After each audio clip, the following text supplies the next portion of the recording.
Corsair, Apple Floppy Days, Commodore, Tandy Floppy Days, Atari, TI Floppy Days. The weekend comes, the disk drive hums, ready to code for you.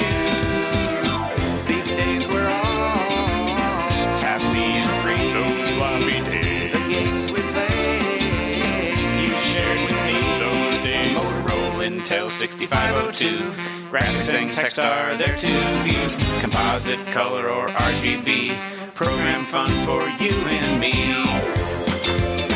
Floppy Days is recorded in a live studio.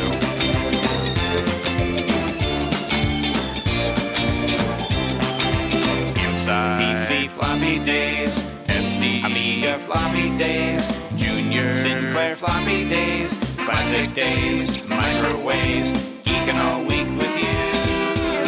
These days we're all happy and free. Those floppy days, the games we play, you shared with me. Those days, these floppy days are yours and mine. These floppy days are yours and mine. Floppy days. The TRS-80 Model 3. Introducing the Apple IIc. Atari 1040 ST. Commodore 64. PC Junior, new from IBM. Discover Atari. Said his Radio Shack Color Computer 3. Introducing the Timex Sinclair 1000. The third computer, this is the one. Texas Instruments home computer. The wonder computer of the 1980s, the Commodore VIC-20. Hello and welcome to episode 150 of the Floppy Days Podcast for April 2025. My name is Randy Kindig. I'm the host for this journey through the annals of home computer history. This month I'm actually going to step aside from the ongoing series of episodes that I've been having about the HP 97 and 67 programmable calculators to bring you a timely interview with a good friend about an interesting topic. That friend is David Greelish, a computer historian, and the topic is his recent publication of a film documentary about the Apple Lisa called Before Macintosh, the Apple Lisa. David tells us all about the film, why he produced it, why the Apple Lisa was an important part of home computer history, who he interviewed for the film, and he had some amazing guests, and much more. It's a great film and should interest a lot of the listeners, so please consider going out and purchasing the film in order to support David's efforts. For upcoming shows, we do have one more episode in the series on the HP 97 with HP calculator historian Władek Mirjęsiewicz. I will air that episode very soon. Before we go on, let's not forget to mention some of the great storefronts that support our vintage computer hobby. First up is 8bitclassics.com, run by my friend Corey Colts. He has a lot of items such as video cables, power supplies, cartridges, upgrades, and more for a wide variety of vintage computer platforms. I have gotten a lot of things from Corey and his 8-Bit Classics shop, and I really appreciate his support of the podcast. Next is arcadeshopper.com, run by my friend Greg McGill. It's another terrific site to get vintage computer items. Greg really has quite a wide variety of hard-to-find items for a large number of platforms. I have also acquired a lot of things from Greg and his arcadeshopper.com shop. The nice thing is, if anything that you see there that you want shows out of stock, you can ping Greg through the contact form and he can check whether he has or can get more of the item for you. Check out his site. And finally, Future Vision Research, managed by my friend Brian Cox. If you're in need of a FujiNet for any of the official platforms, such as the Apple II, the Atari 8-bit, the Coco, or the Coleco Atom, Brian has what you need. He also has some cool soldering kits for whatever skill level you are at, including beginner, most of which I own. Thank you to Brian for his support of the podcast. For all of these storefronts, when you place an order, please mention Floppy Days in the notes or comments of the order. Doing so will help support the podcast, and I want to thank you very much for doing that. I also want to mention there are many listeners who appreciate the show enough to donate through patreon.com. I really appreciate you guys, and it helps offset the cost of running the podcast. A new supporter I wanted to mention is the Call Apple user group. I've regularly been providing content for their monthly magazine recently, and I'm very pleased and appreciative of their support of the podcast. I have come up with ways to reward those who are generous enough to monetarily support Floppy Days on Patreon, such as early access to videos of interviews like the one being brought to you in audio form in this episode. Visit patreon.com/floppydays to see more details concerning the rewards for supporters.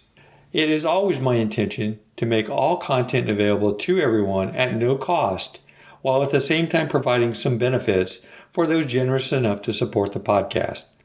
Please let me know your thoughts and enjoy the rest of the podcast. Hey everybody, this is David Greelish from ClassicComputing.com, and you're listening to the Floppy Days Podcast. Okay, now for new acquisitions and what I've been up to. One of the big things in which I was involved this month was the Indie Classic Computer and Video Game Expo here in Indianapolis, Indiana. I do assist with the planning and organizing of the show, and one of my responsibilities this year was to administer the online auction we had to help support the show. We used a for-fee online auction site this year, as opposed to a silent auction that we did last year, and we made it available for any attendee that wanted to participate. We had some cool items this year in the auction, including an IBM EduQuest PC, an Atari S-Drive Max, and FujiNet, generously donated by Vintage Computer Center. We had a Commodore 1702 monitor. We had an Uno card for the Atari 2600. We had an SD to IEC for the Commodore 64. And we had a couple of TI-99 4A systems.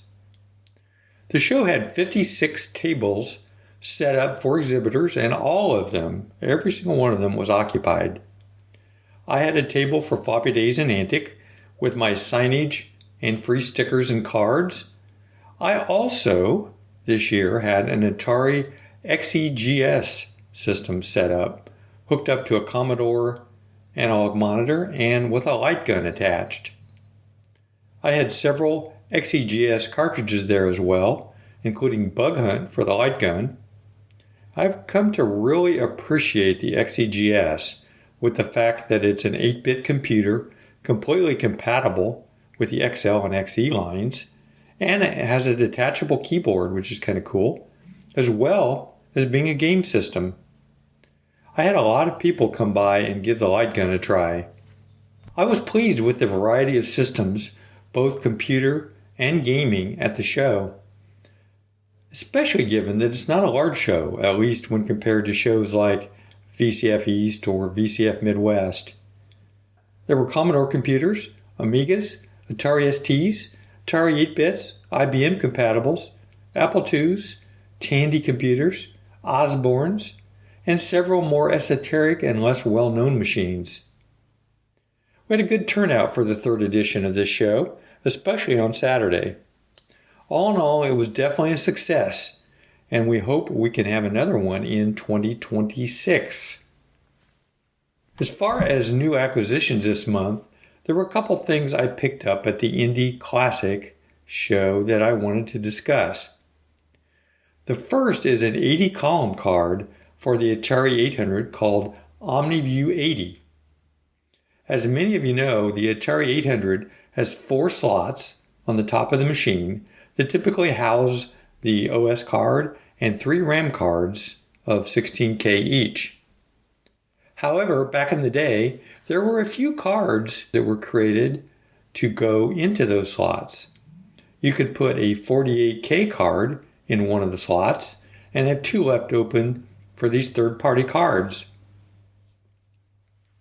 There were a few 80-column cards in particular that were made for the Atari 800.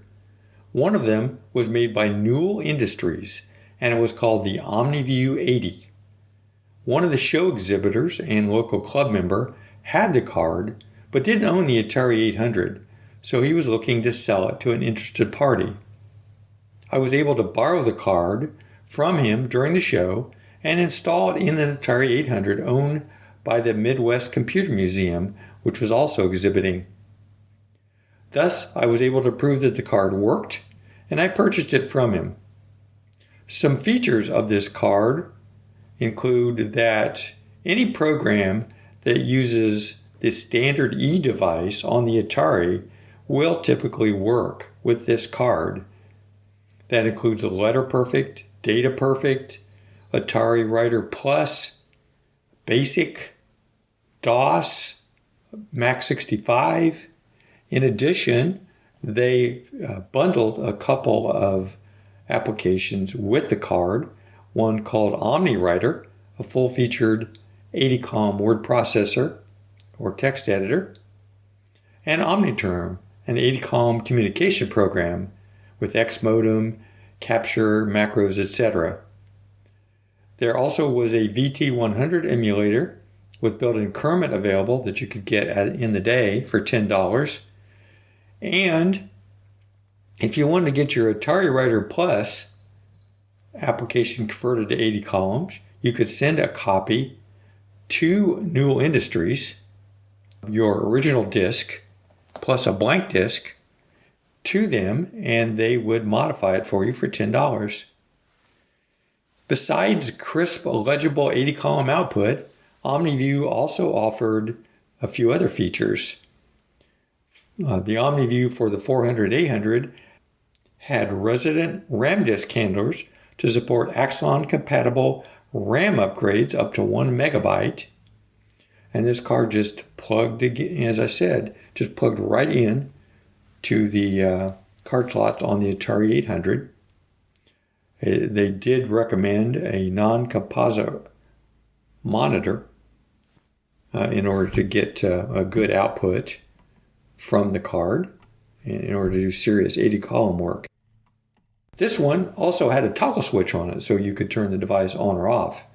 And you could modify your case then to have the toggle switch outside the case, but I didn't do that. I don't like to modify my case, so I left the toggle switch actually inside the card slot.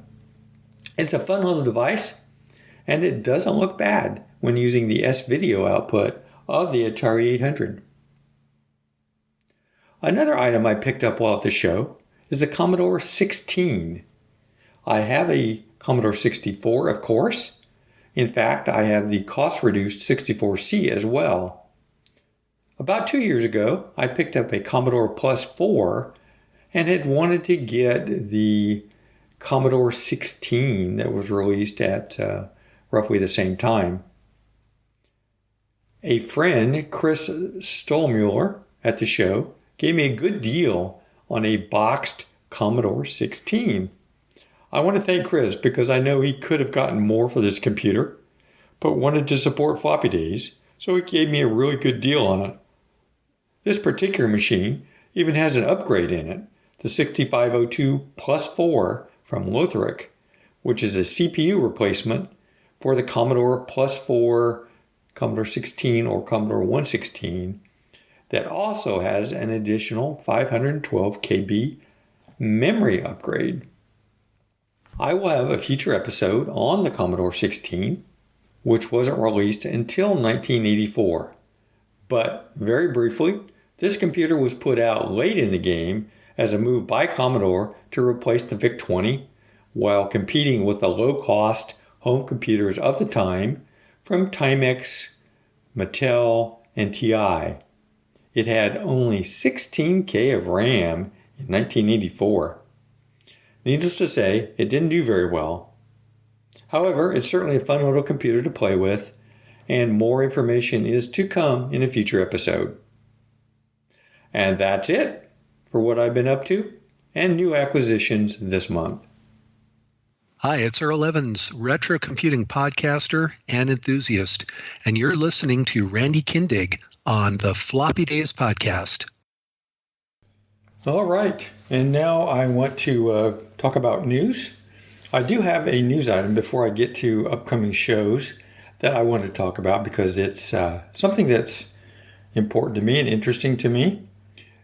Just recently, it was announced that Compute's Gazette magazine was going to have a reboot. A gentleman by the name of Edwin Nagel was going to bring back Compute's Gazette magazine and actually focus on not just the Commodore computers, which is what Compute's Gazette did back in the day, but actually focus on all vintage computers. So this is very interesting to me. Those that listen to Floppy Days know that I love the Compute magazine. I always love the Compute magazine, their entire line of books that they produced. And I'm very excited that there might be a reboot here of that magazine. So I'll be keeping an eye on that. It's supposed to happen, as I understand, the first magazine will come out in July at this point. I hope that there will be a future episode here shortly that will have an interview with Edwin Nagel where we talk with him about this. So stay tuned for that. All right, now upcoming shows. Quite a few left this year, and we're really getting into the show season at this point.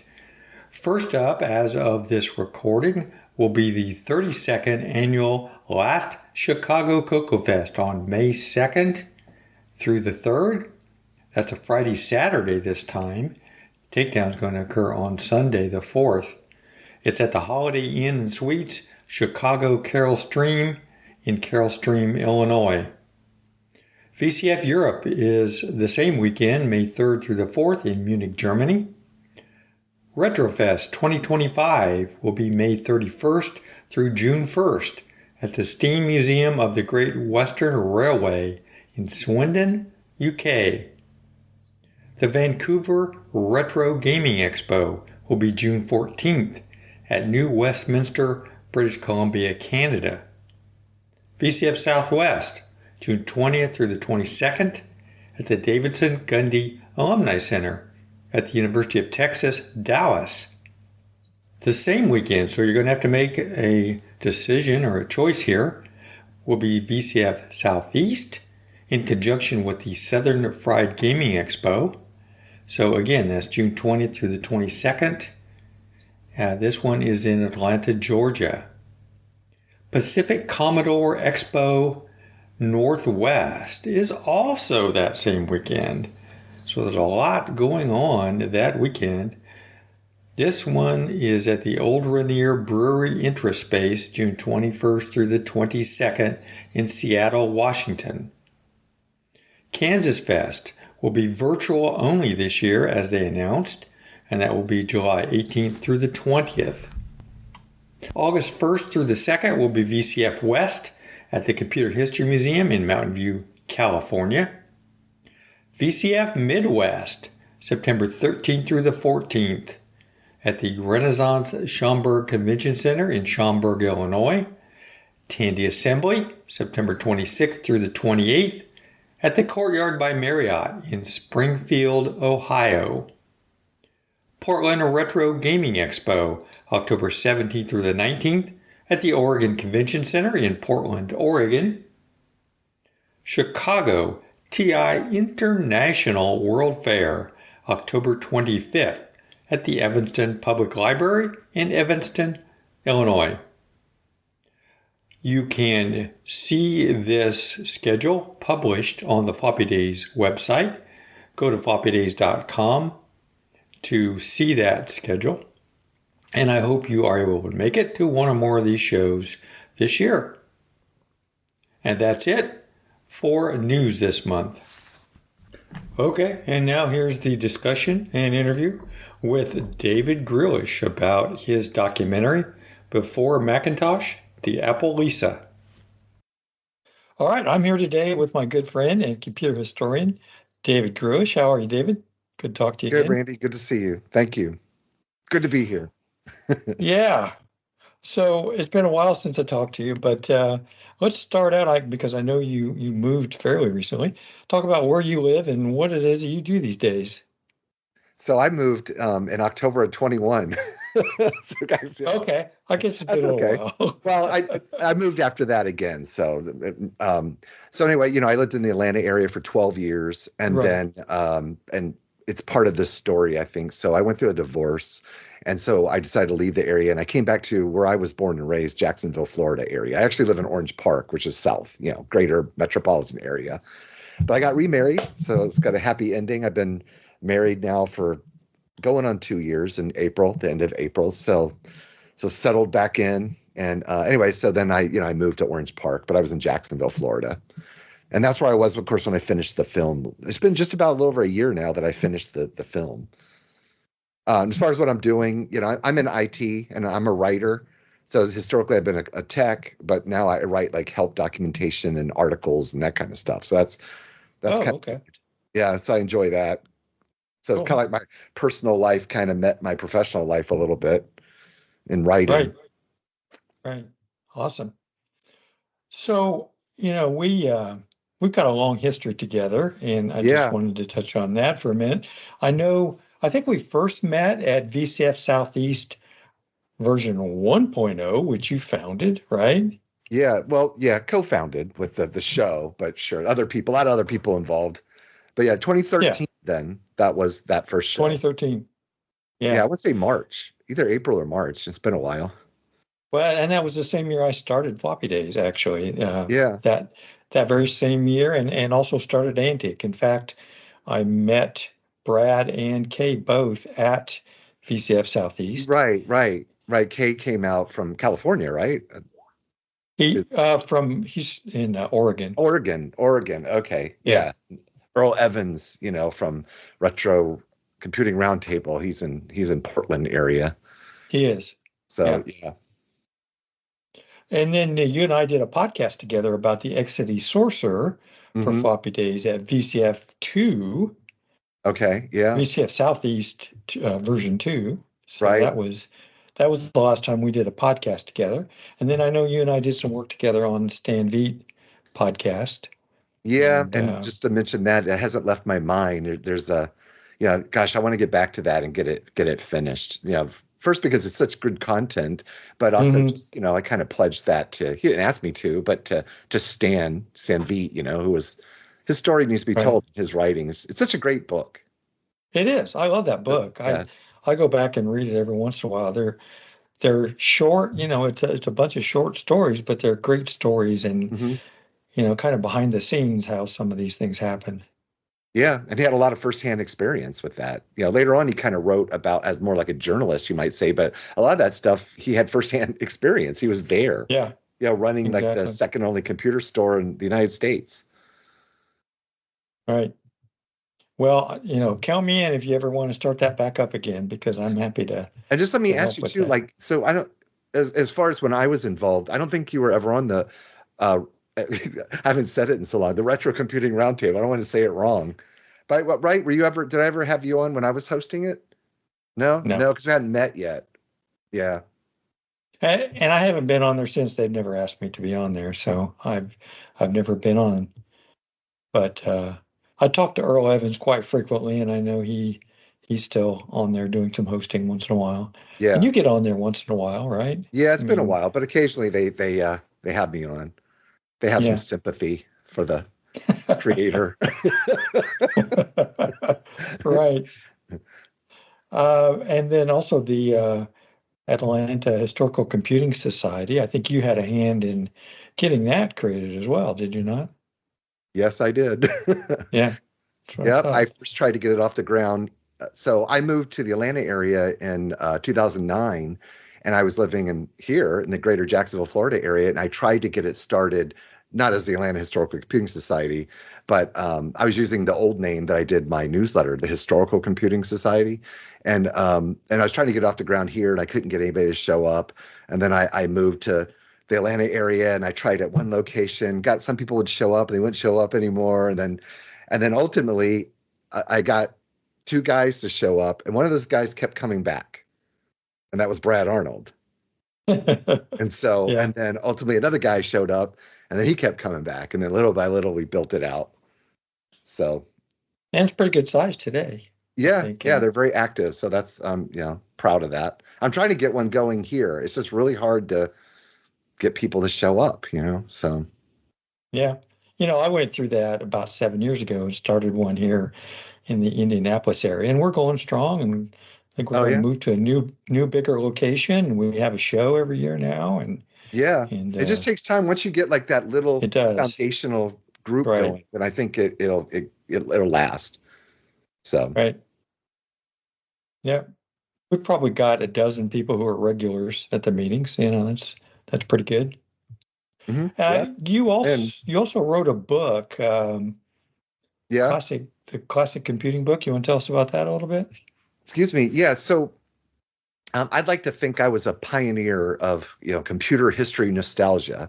So basically, the quick story is about 1992. I was in Germany. I was in the Army, and I was being sent back to the States. And I had a crazy idea that maybe when I get back to the States, I'm really interested in these old computers. I'm reading about it all the time. Maybe I could start buying them, collecting them, because they're trash. They're garbage. People give them away. And so fast forward to early 93, I'm in El Paso, Texas. I'm in the Army. And then I started collecting computers. And then I started the Historical Computing Society on CompuServe and AOL.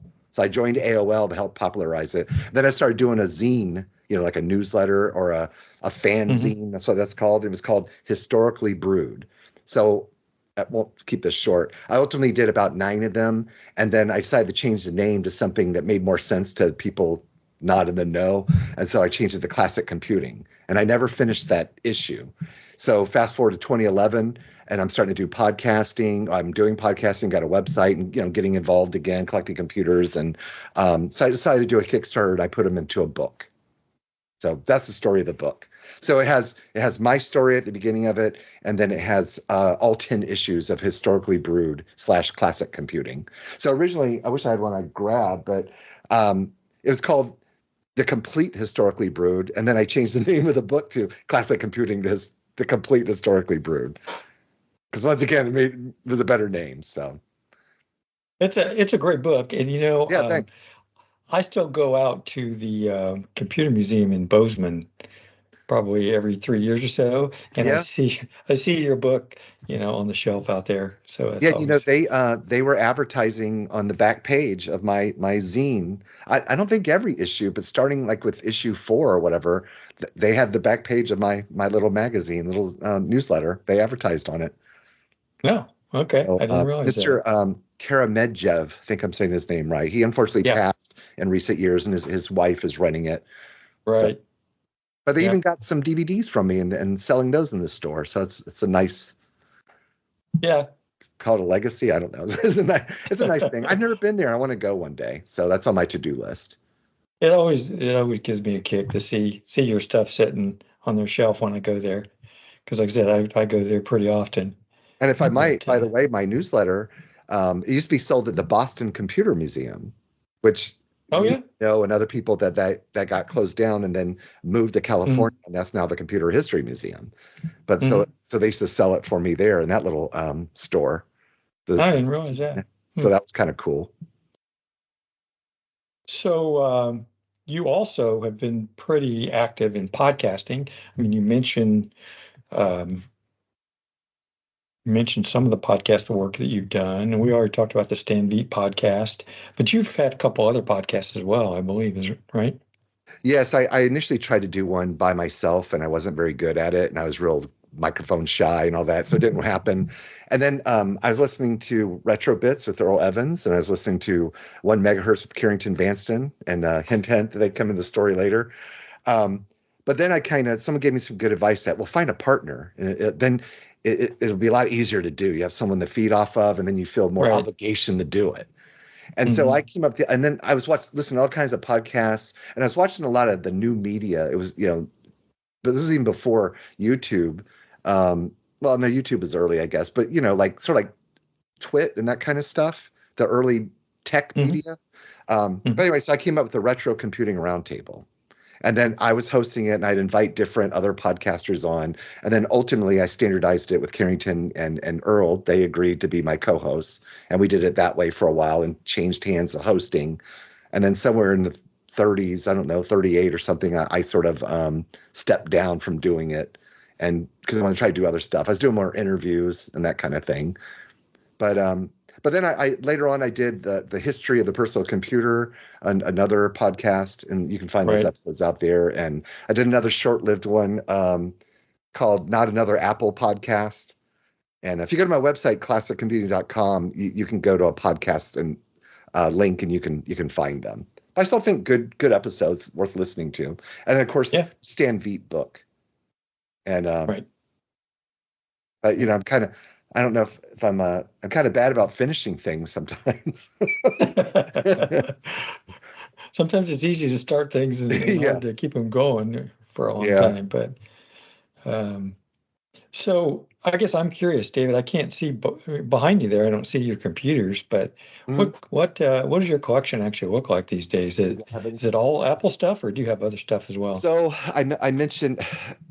In the last decade or so, I, for one thing, with my then wife in the Atlanta area, I made a promise to her. She had never parked in the garage, and she really wanted to. And she wasn't pressuring me too badly, but I said, I'm gonna make room so I always had the garage with all my stuff, and I'm gonna let you park in the garage. So I started sort of downsizing, get rid of a lot of stuff, and so I ultimately did that. So I don't have anything near what I used to have, but two computers that were really important to me was the Commodore 64 and the Macintosh, of course, the Lisa before that. So I have a couple of classic Macs, a couple of later Macs. I have two Commodore 64s, and then I have a few miscellaneous. I have an Altair reproduction, the Altair clone, very accurate externally and how it functions. Of course, it weighs almost nothing because it's super lightweight. But just, I don't know if you might know this, but I actually met and interviewed Ed Roberts, one of the early interviews I did in like 95. So that's kind of a special thing to me. And then I have a couple of like old DOS machines. And I'm looking at, let's see, a Toshiba laptop, like a 386, and a bunch of handhelds. I also like internet appliances. I have an and an Audrey. You familiar with those? Mm-hmm. I just think I've heard of them. Yeah, and some, a couple of Newtons, and just I know I'm missing some things, but not a ton. And I have a Lisa. Sure. So I would imagine. And I have a Pet. And I have a TRS-80 Model 1. These are ones I recently found here in the Jacksonville area. So I'm working on those. The Pet and the TRS-80 Model 1. Yeah, it's a later Pet with the bigger display and the full keyboard. I think it's an 8032 maybe. I think it's the model. So not the earliest one with the cassette and the chiclet keyboard. I don't know all the Commodore PET models. I don't have a you're in PET a myself. Well, no, I've got probably 70 different computers in my collection. Oh, okay. But the Commodore's so big, the PET's so big that I just can't make room for it. Yeah. But my first computer ever was a Commodore 64, and then my first, what I call because all I had was the computer. So all I could do is hook it up my TV and leave it on for days at a time and mess around with the BASIC, but I had to leave it on. So my first kind of real computer was my Lisa that I talk about in my film. That was Macintosh. In other words, where it was a full-fledged computer with a hard drive I could save stuff and do real things with and stuff like that. So, but you really went full bore, going from a Commodore to a Lisa, which was a pretty expensive machine at the time. Although you got a pretty good deal on yours, I understand. Right, because it was actually my first Mac, and so it was the most affordable Mac I could get at the time. Yeah. I don't think I ever told you, but I actually have a little bit of personal experience with an Apple Lisa. Oh yeah. I was working at a utility back in the early 80s, an electric utility, and was involved with a couple other gentlemen trying to start a small computer company. And And the owner actually bought, I remember he bought an Apple Lisa, had it in his home, and we actually did some programming and work on that Apple Lisa. And I remember I had my Atari 800 at the time, Mm-hmm. and we hooked the Atari up and had the two talking to each other. And, Really? yeah, I look back on that and it's like, wow, how did that guy afford an Apple Lisa back in the early 80s? Because I know they were extremely expensive at the time, but Do you think I it know was a Lisa. like when it first came out or a little bit later on? I don't really know. I don't remember exactly what year it was, so I know that would help pin it down probably. But I don't know if it's one of the Lisa ones or and the gentleman who had it, I lost contact with him a long time ago, so I have no idea what happened to that machine. Yeah.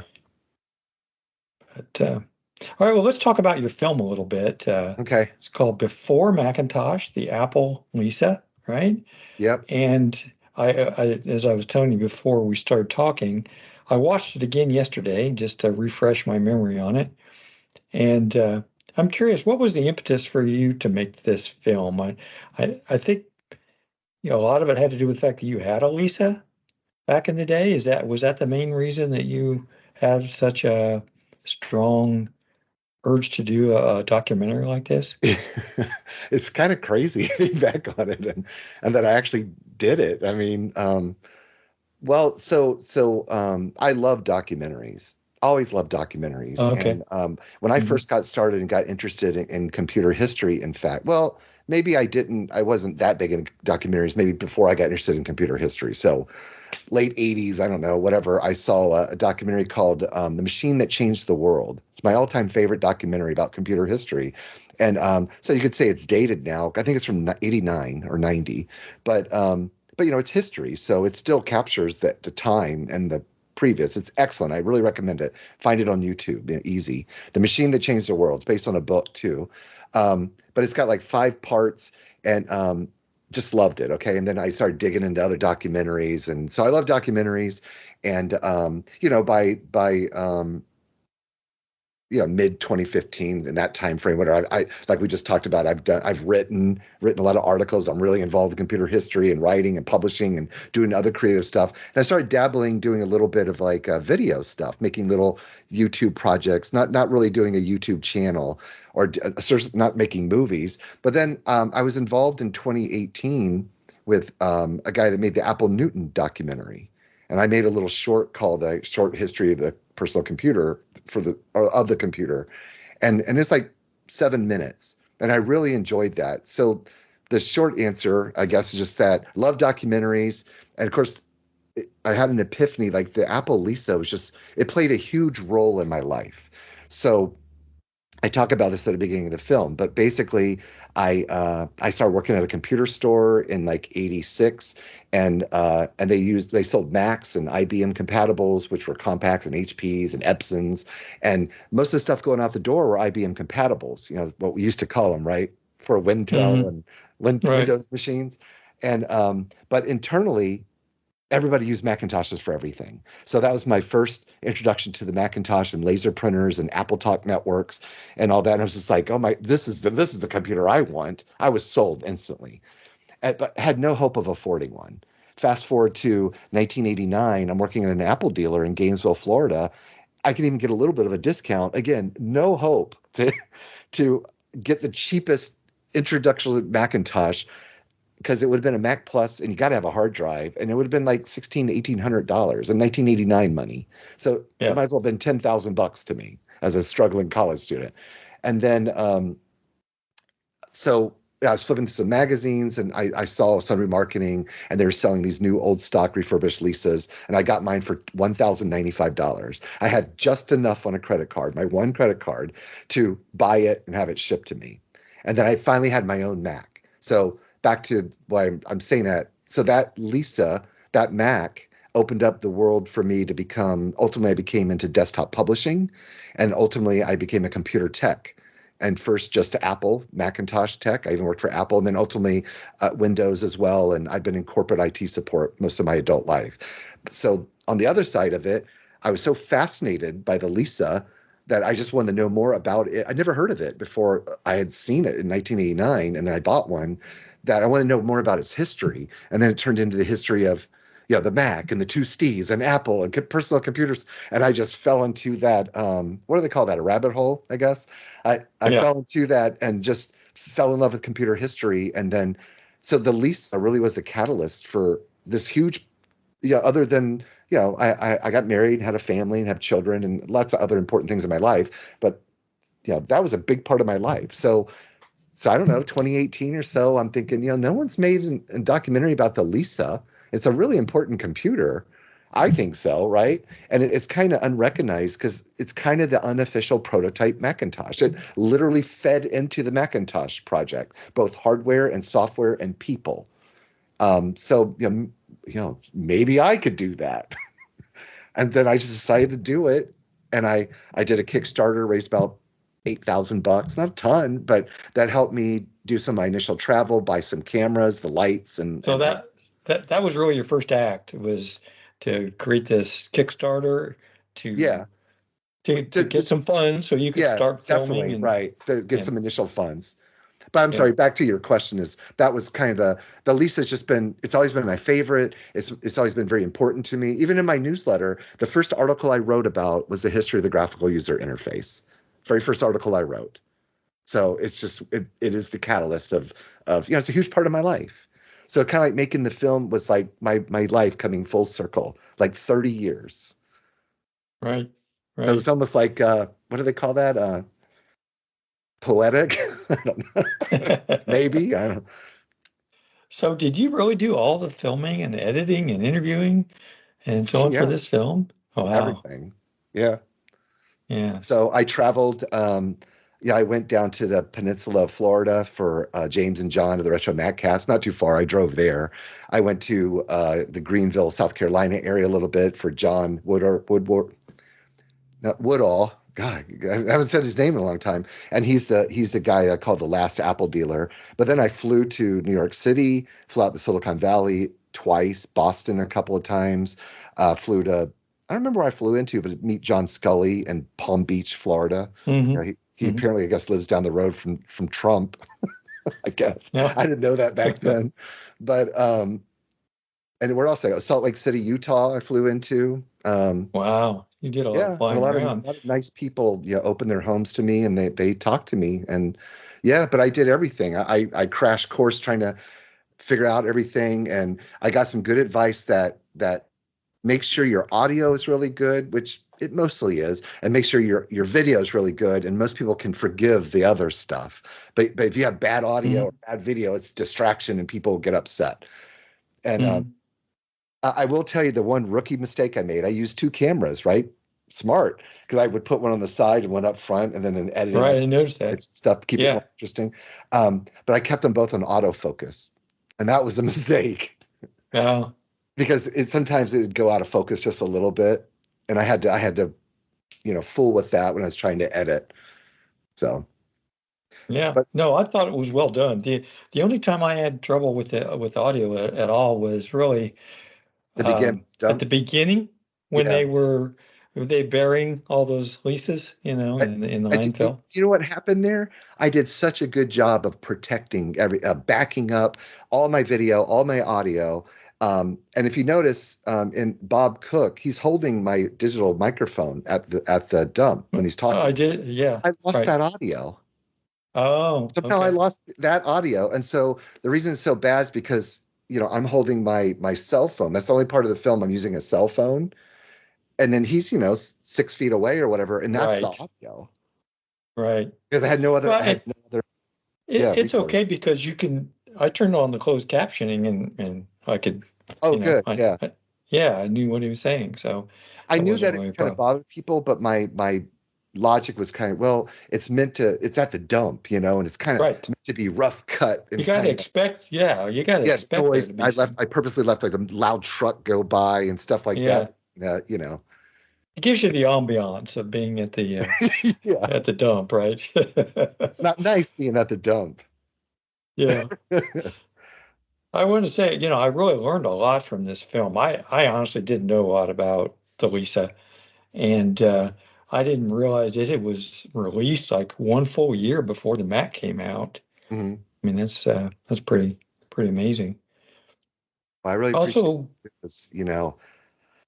I got to admit, once I, doing all, thanks for being impressed that I did all the, the filming and the travel and all that. And, I'm proud of it. But I tell you, the intimidating part was the editing. I had like maybe close to 18 hours of content, and try to put that into a coherent story, and, what am I going to choose? And oh my God, it was right.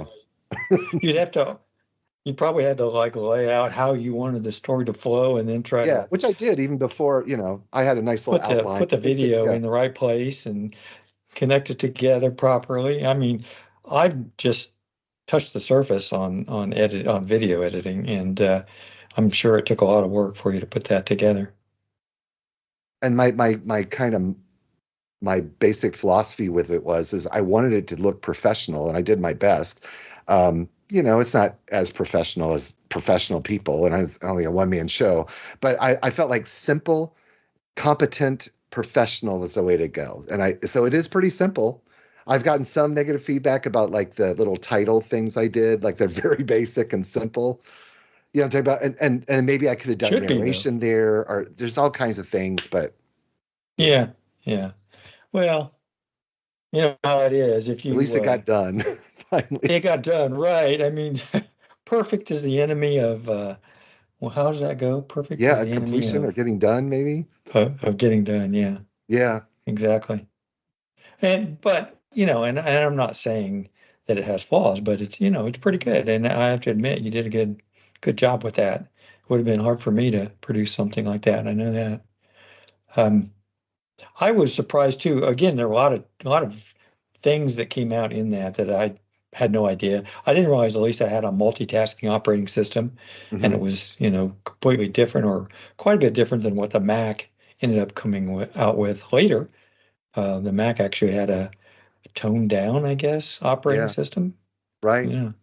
I tell you, and this analogy, I should call it, came out with me making the film that I didn't quite think about or pick up on throughout my career leading up to it. Is if you remember you used to hear about Windows, like Windows 3.1 and Windows, it was a shell. It's just a shell running on top of DOS. Yeah, right? The early Windows were. And it was, right? And it wasn't until Windows 95, and even that wasn't fully.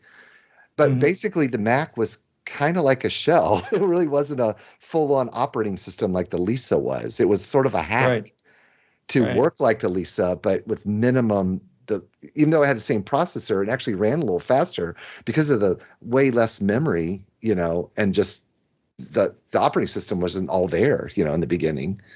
So, I think that came out pretty well in the film. I didn't realize too that the Lisa was, I forget who was talking about it, but that it had a document-centric paradigm instead of the program-oriented paradigm that we have today, or that came out on the later Macintosh. Everything revolved around, you had a document, and whatever you wanted to do to it would just invoke the right application to do that function. Right. And that's something I hadn't heard of. Yeah, and of course the Mac had to be application centric because, again, it didn't really have a full-fledged operating system. You're running Word. That's all you're running. Right. What was the Mac one called? Mac Write, or whatever. Then you close that down, you open this one, you open that one. So it has to be application centric. Where the Lisa was a little bit more. What was the early Office that was called, where the documents could talk to each other? And ClarisWorks, Open Doc on the Apple or the Mac operating system. But there's another term for the Windows side of things too, where like Excel could talk to Word and so on, and share data and other stuff. So that's kind of like what the Lisa could do from the beginning. 30 year ago terms. Another piece of information that came out of it that surprised me was that Apple originally had planned on putting a proprietary CPU in the Lisa before they decided to go with the 68,000. That was pretty interesting. And now, here we are back, in 2025, and now they have come out with their own CPU, and right, and are using that in all their machines. Yeah, and like kind of like IBM at the time too. Apple was, with the early Lisa with the Twiggy drives and the widget hard drives. They were very, it has to be made here kind of an idea too. Right. They were really stuck on that in the early days. Even Steve Jobs with the Mac. Yeah, he wasn't all for the Sony drive, and Sony kind of saved them in the end the 400 single-sided, single-density drive in the Mac too, the 3.5 inch, because they're having such problems with the Twiggy. I thought it was an amazing set of interviews that you managed to pull together for this. Some really, really interesting people, some pretty high-level people, honestly. You mentioned Scully was one of them that you talked to quite a bit. Yeah. And I was in his home. And, the thing that really helped me, of course, Bob Cook and Sunry Marketing in Logan, Utah, outside Salt Lake City, and John Scully, I had actually interviewed them before. So I had interviewed them on my podcast, on just my interview, Classic Computing Podcast, 10 years earlier.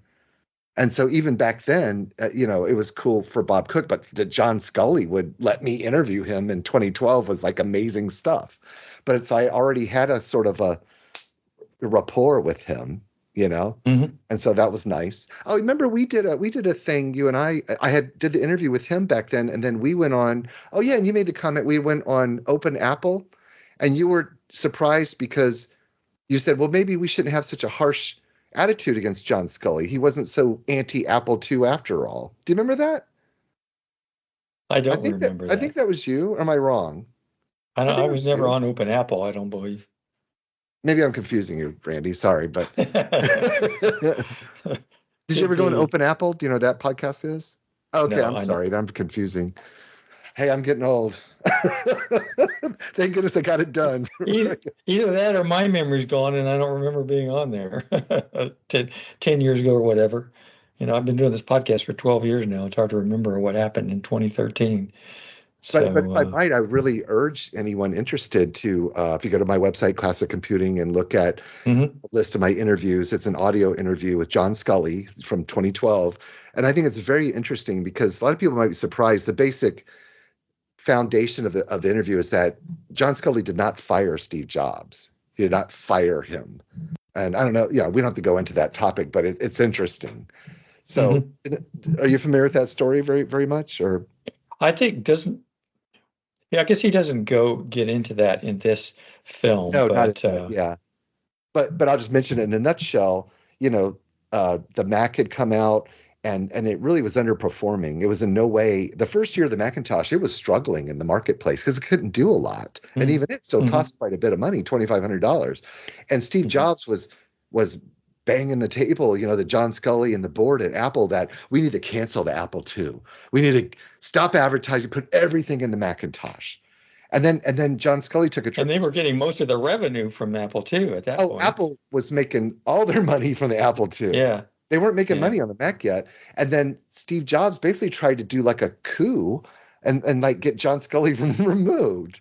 And so basically John Scully came back and they did the whole boardroom thing. And he basically told Steve Jobs, look, you're my friend and I hate to do it, but I don't agree with you. We can't do that, Steve. This is how we make all our money. The Mac isn't ready. Anyway, so then the board went with John Scully and they basically removed Steve Jobs from being, I don't know, whatever, president of the Mac or something. Again, it's been a while, but then he quit, So he didn't get fired, then he got mad and quit.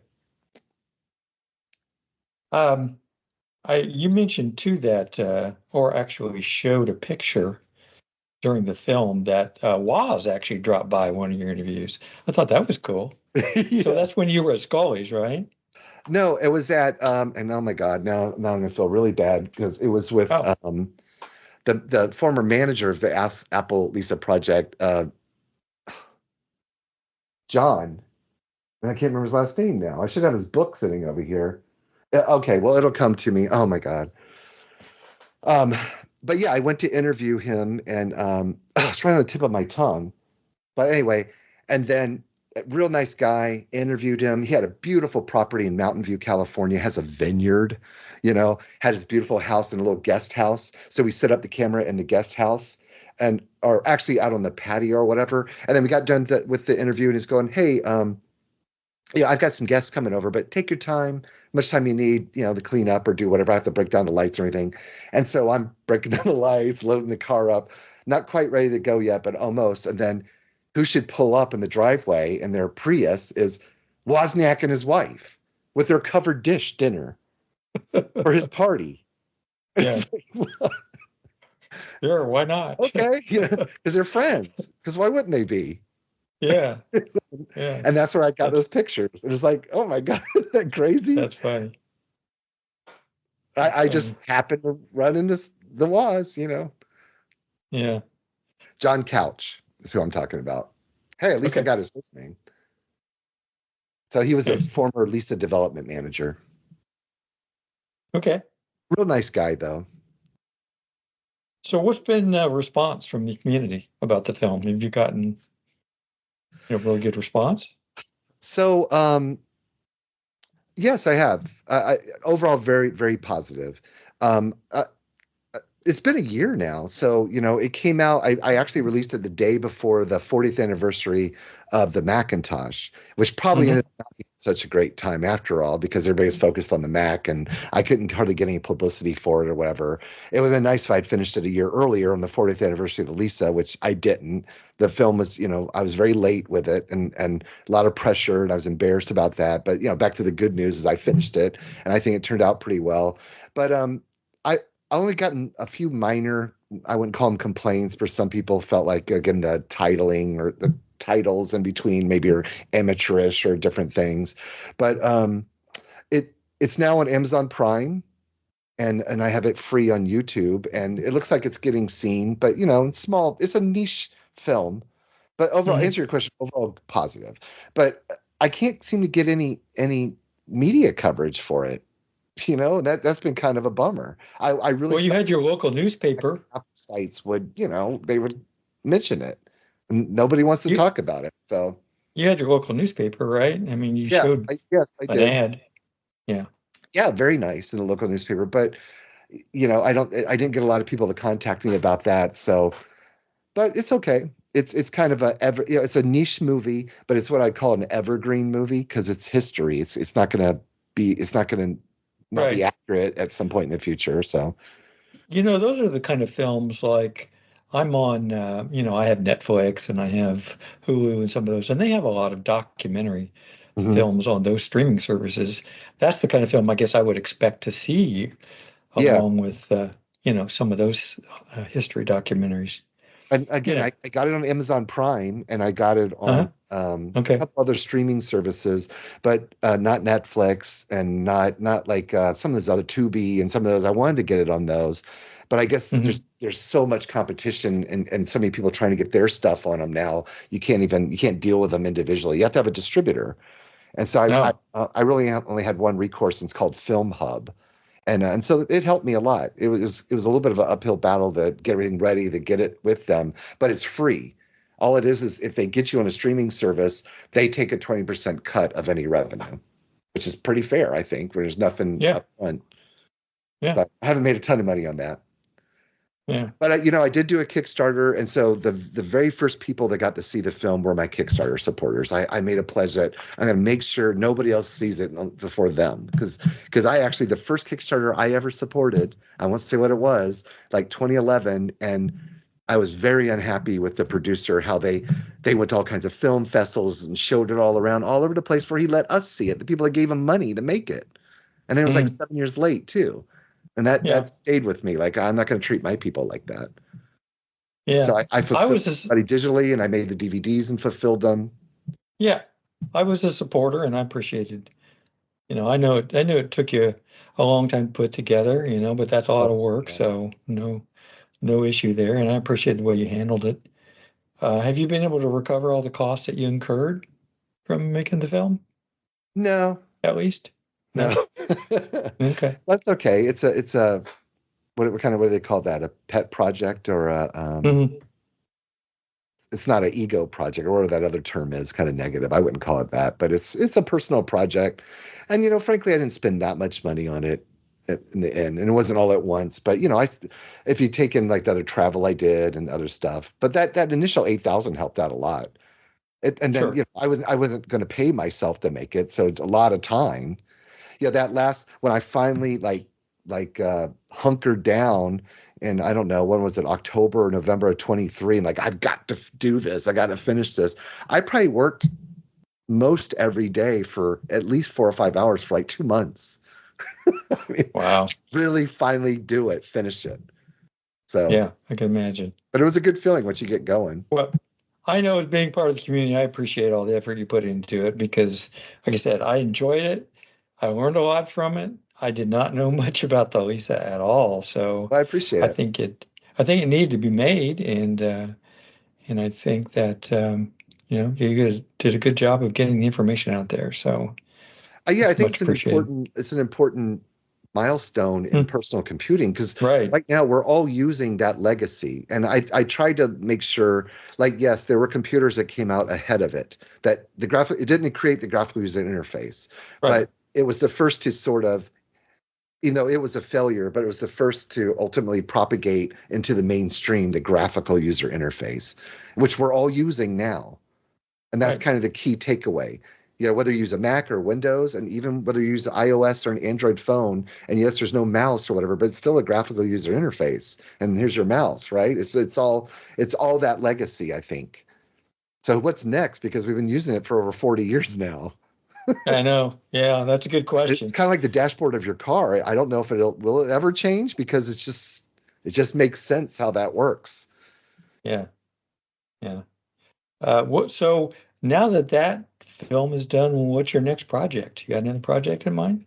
So actually, I am editing. I've thrown around the idea of whether I can become a YouTuber, regularly putting out YouTube stuff, and I don't know if I have the energy or even the desire to do that. But I'm going to put some YouTube stuff out. One thing I still haven't done is I want to take all the interviews and start putting the rest of the full context of them, that wasn't in the film, and put those up on YouTube. So that's on my to-do list. But I'm editing right now an interview I did, and if it's okay to mention with your audience, it's for a new computer game that's going to be coming out on Kickstarter called Computer Junkyard. And I interview the creator of this. And it's a board game about sort of vintage computing, sort of building a PC desktop computer as a game. Yeah. Huh. I'll leave it at that. It's very interesting, though. So I've been editing that interview to release. So in fact, the next day or so, I'm going to send it to him so he can check it out before I put it on YouTube. But I'd like to start doing little shorts, little short documentaries and stuff like that. And I'd like to do more writing. I was writing and got some articles published and stuff. Between the time I did all the interviews in 2019, and then I went through a COVID hit, I went through a divorce, and I moved. I didn't do anything creative for 5 years. Because for one thing, I had the burden on my back. I've got to finish this movie, and I couldn't, I wasn't going to dare work on anything else when I'm sitting there not finishing this movie. Yeah, that would be stressful. It's a long time to do anything creative. Yeah, I know. Yeah, it would be. But I'd like to. I would enjoy it. Thank you for interviewing me, and I hope maybe I can start collaborating a little bit more. It'd be nice. I could be in an interview as a computer historian, not an interview, a documentary. That'd be nice. So maybe someone will do that. Go. So, did you give everyone particulars on how they can view the film and contribute to the project, or maybe you can do that? Yeah, so a good starting point is my website, classiccomputing.com. The film is available free on YouTube, and you can link off of it from my webpage or just do a search. It's also on Amazon Prime, so if you have an Amazon Prime account. If you go to the IMDb, there's information there, and I'm trying to think where else it's streaming, but between YouTube and Amazon, that should cover most people. So yeah. I have an Amazon Prime account. I guess I'm going to. I didn't watch it that way though. I watched it on YouTube. Amazon Prime. I don't think you have to buy it or rent it, but again, it's free on YouTube. But you will get advertising if you don't have a premium YouTube Premium. Right. But it's in 1080p. I do still have some. I have some printed books for sale, and DVDs if anybody wants it. DVDs are only 480p though, so. Still wouldn't mind selling, are they? But I'd almost prefer everybody watch it online, because then you're see it in 1080p. Right. But lots of my old articles and other stuff I've done on classic computing. So I welcome anybody to check that out. And that short I mentioned is on YouTube, the history of a short history of computing, which I'm pretty proud of. I think it's a nice little piece for about 7 minutes. Gives you a great overview of the history of computers. Yeah, absolutely. Everyone should check out your site. You've got a lot of great content out there. You've been doing this longer than anyone that I know as far as, vintage computing. I didn't really get into it until 2010, 2011, maybe. So, before we go, what shows are you going to this year? You're going to go to Chicago? I'm thinking about going to the Dallas VCF Southwest. I'm hoping to go to that this year. Oh, are you? Okay. I'm actually hoping to go to that one. Yeah. If I go to one this year, believe it or not, that's the one I'm going to try to go to.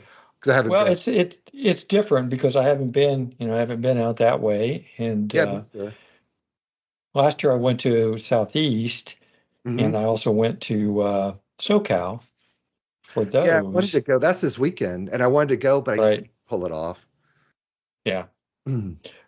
So probably for me, it's just going to be Southwest, and then Tandy Assembly and DCF Midwest, of course. I would never miss Midwest. And but I think arguably Midwest is kind of the best show.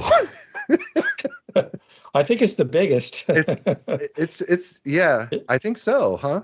It's definitely the biggest. It's where all the good looking people go, right? And the YouTubers and stuff. Right, exactly. Forget about podcasters. It's all about YouTubers these days. Yeah. So anyway, thank you, David. I really appreciate your time. Anything you want to say before we jump off here? Okay. Say it again. Anything I want to say? Is that what you said? Anything you want to say before we jump off here? Oh, no, just thanks again for having me. I appreciate it. Yeah. Just again, this interview I'm doing, so maybe anybody look out for that. This will be the next first creative thing I've done since the film. Okay. Or tell someone about it. Tell someone about the film. That would be good. Go watch it and tell somebody. Yep. And let me know what you think. I would definitely recommend it. So thanks again, David. I will catch you later, and I appreciate your time. Thanks, man. All right, and that's it for this particular episode of Floppy Days. I want to give out special thanks to David Greelish for being willing to be interviewed for this podcast. I definitely enjoyed this film and can recommend that you take a look at it and see what you think, and let David know what you think about it. I provided links in the show notes for all the great websites we discussed during this podcast. Go to floppydays.com for the full list. I always encourage everyone to provide feedback for the show. Many ways to do that are provided. You can do it at Apple Podcasts. You can do it at the website. You can do it via email at floppydays@gmail.com. You can do it via Twitter, or X as it's now known, if you're still using that, at Floppy Days. You can do it via Blue Sky at floppydays.bsky.social, on Mastodon at floppydays@oldbytes.space, on Facebook at facebook.com/groups/floppydays, or on the Discord server whose link is at floppydays.com. Besides the website and Apple Podcasts, Floppy Days is available for streaming at places like TuneIn, Google Podcasts, Amazon Music, and Spotify. Until the next show, pull out a vintage computer and compute as if it were yesterday. Bye.